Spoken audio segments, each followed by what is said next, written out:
श्रीसरस्वती स्तोत्रम्। श्वेतपद्मासना देवी श्वेतपुष्पोपशोभिता,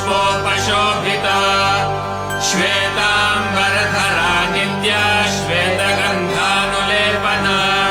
श्वेताक्षसूत्रहस्ता च श्वेतचन्दनचर्चिता, श्वेतवीणाधरा शुभ्रा श्वेतालङ्कारभूषिता,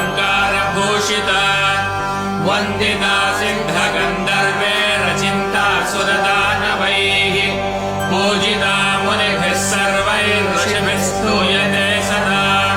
स्तोत्रेणादेन तां देवीं जगद्धात्रीं सरस्वतीं ये स्मरन्ति स्त्रिसन्ध्या